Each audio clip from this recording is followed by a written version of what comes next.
All right, so today we're going to talk about the actual words, not the concept of positioning, not the theory behind it, the specific language that shifts that turn a profile visit into an actual DM, right? Or that piece of content into a conversation or a conversation into your next premium client. So if you've ever felt like you're saying the right things, but nothing is actually landing, this is the episode that is going to show you exactly why and exactly what to change. All right, let's get into it. You're listening to the Secret Marketing Diary of Personal Brands, where being the face of your business gets to be powerful, profitable, and unfiltered. So, I want to start with something that happened inside of one of my clients' audits recently. She has been in business for 14 years of real results, real clients, real transformations. She has a framework, she has a methodology, she has a track record that most people in her space would kill for. And her bio said, I help entrepreneurs build their dream business. So I sat there looking at it and I thought, she just made herself invisible with 11 words. That's all that it took. And it's not because she is bad at what she does, because she definitely is not. It's because the language that she used to describe what she does could apply to literally 40,000 other people on LinkedIn right now. And when your language sounds like everyone else's language, your ideal clients, their brain files you under, yeah, I've seen this before. What's the big deal? And they move on. That is a positioning problem. But more specifically, it's a language problem.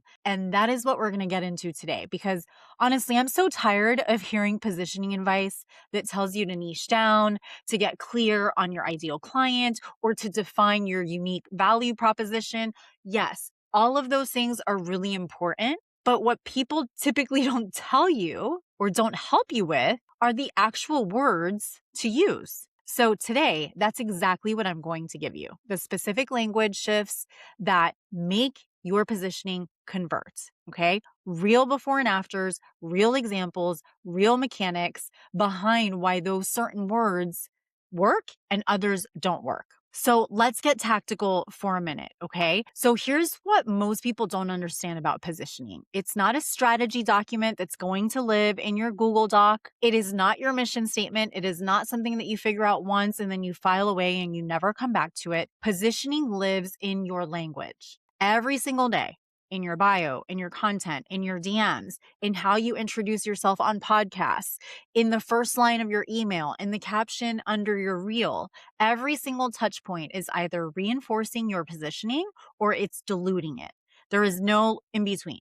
Okay. There's no neutral. So the thing about this language is that your ideal client is not reading your content analytically, at least not all of them.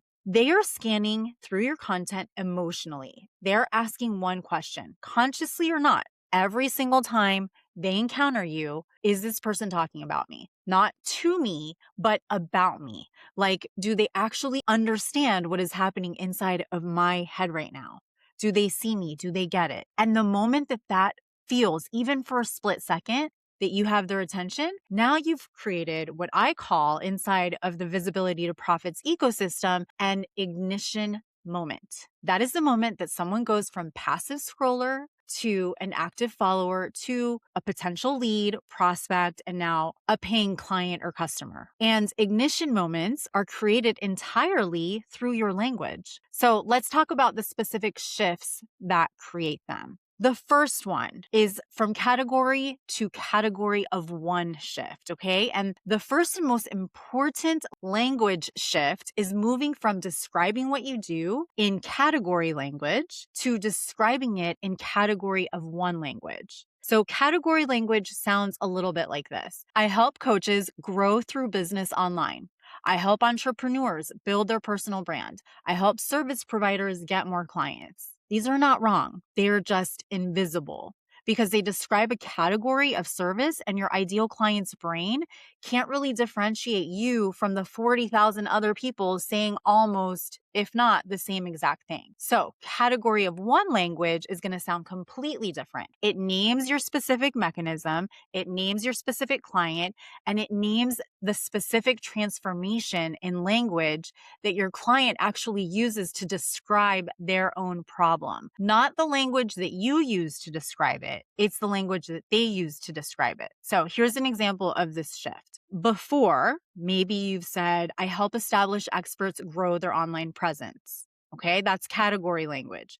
Category of one language is I help credentialed experts whose offline authority isn't translating online build a visibility to profits ecosystem that turns their expertise into a predictable stream of premium clients. Now, that is my positioning language. Same person, same service, but completely different language. And here's why the second one works 100 times better. It names a specific identity, credentialed experts. It names a specific pain, offline authority not translating online. It names a proprietary mechanism, the visibility to profits ecosystem, and it names a specific outcome, predictable premium clients. Right? So your ideal client reads this or hears this and thinks, that is exactly what is happening to me.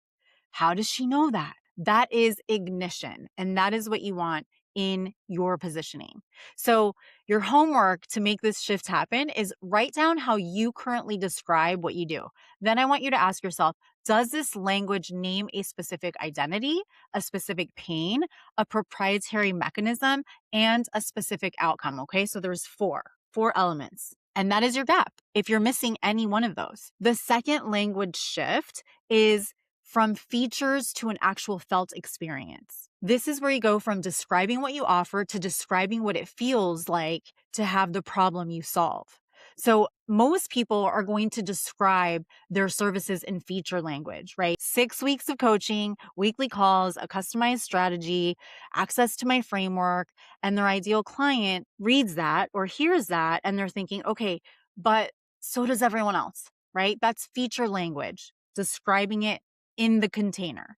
It does not describe the actual transformation. Premium buyers, they're not buying the container itself. They are buying the feeling of finally having this solved, right? So instead of leading with what is inside your offer, you're going to lead with what is currently happening inside of their head. Here's what I mean. So instead of saying, I offer a done for you marketing strategy program, which I do, but I wouldn't say that.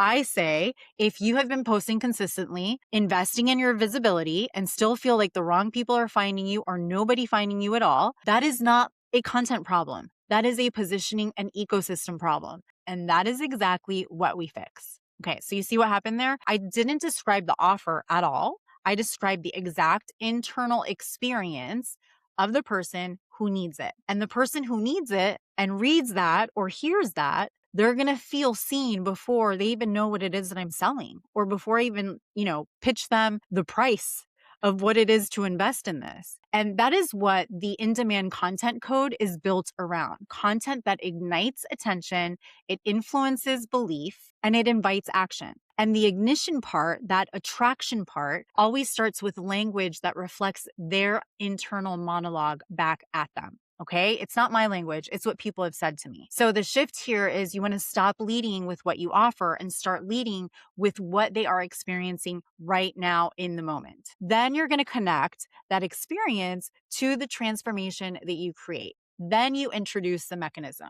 Problem, transformation, mechanism, in that order. Okay, the third language shift, okay? This is all about from humble to authoritative. And a lot of people don't talk about this way. So most established experts, especially us women, are using what I call humble language in their positioning. And it's honestly making them invisible to premium buyers. It's doing you a disservice. Humble language is going to sound like this. I'm passionate about helping people. I love working with entrepreneurs. My goal is to support you on your journey. I have been doing this for a while and I have learned a lot, right? None of that is untrue, but here's what premium buyers hear when they read it.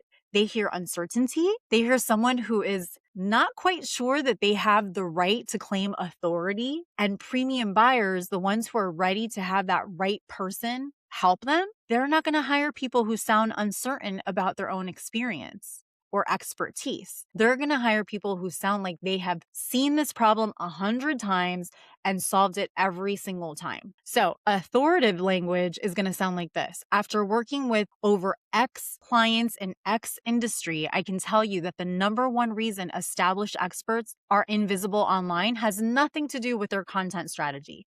It has all to do with their positioning. And it is fixable in a very specific way. So you feel the difference?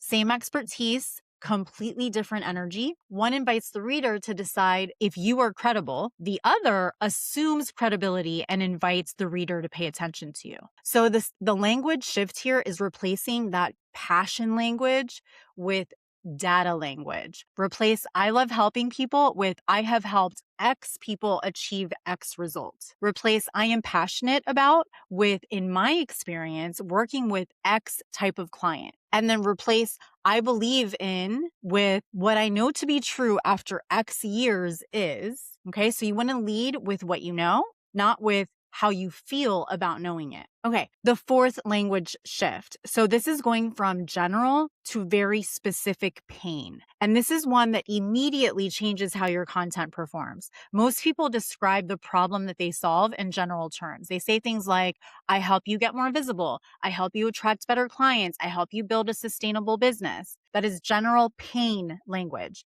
And your ideal client's brain is going to skip right over it because it doesn't match the specific conversation that's happening right now inside of their head. So specific pain language is going to mirror their internal monologue exactly. And here's how you find it. You stop guessing and you start actually listening. You ask a lot of questions. You go into the comments of your competitors' content.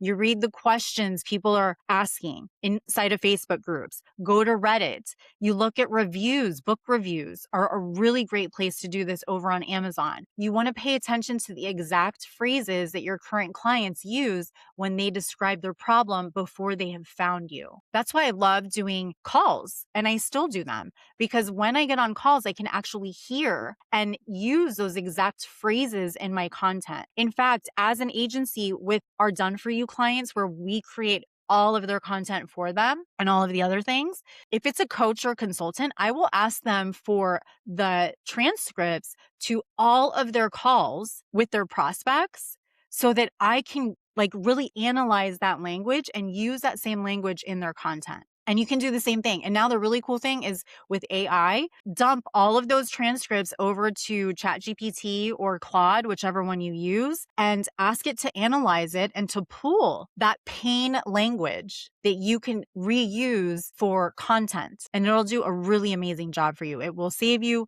hours. So once you find those exact phrases, you want to use them in your content. Okay. So here's an example of the difference. So a general example, I help you attract premium clients online. A very specific example, I work with experts who are tired of waking up and feeling like their online presence is embarrassing compared to their actual experience or compared to their actual expertise. The people who have been in business for years, who have incredible client results and who still feel like nobody online actually knows who they are or why they should care.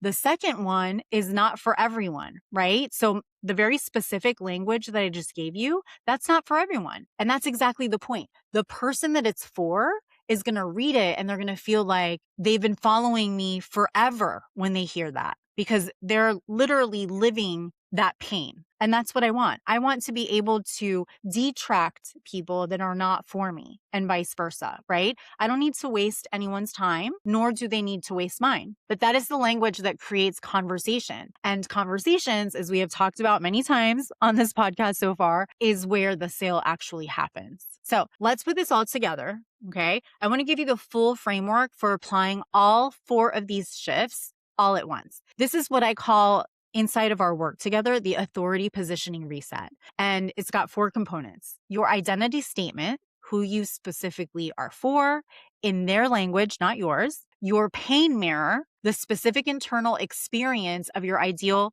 client described so accurately that they feel seen before they even know what it is that you sell. Third is your mechanism name. This is your proprietary framework, system, or methodology that makes your approach distinctly yours and not something that can be replicable. And then fourth is your outcome language, that very specific transformation described in the words that your clients would use to describe their dream result, their desire, not yours. Okay. It's theirs. This is all about them.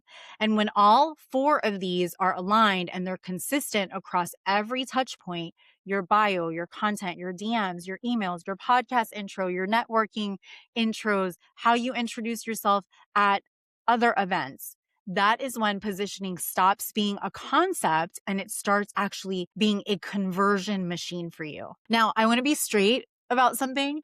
What I have given you today are the 4 shifts and the framework. What I have not given you is the done with you implementation of this inside of your specific business with your specific audience and your specific language. Okay. But you could take this framework and use it to refine your positioning immediately. But here's what I know after doing this work for over 2 decades is that most people, they can hear this, they can understand it, they can feel it, it may land, but you may still sit down to rewrite your bio. You may still come up with something generic, not because you're not smart enough, but because positioning work requires someone on the outside of your own head to see what you cannot see about yourself. That's why I have my own marketing consultants reviewing and giving me feedback. I need it because I'm way too close to my business.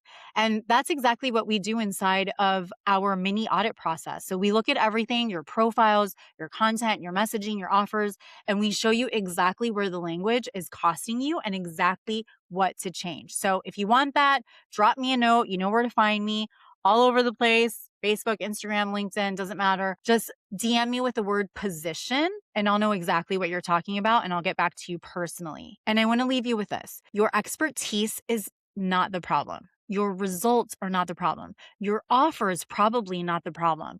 The words that you are using to describe all of it, that is where we start. So change the language, change the conversion, and I will see you on the next one.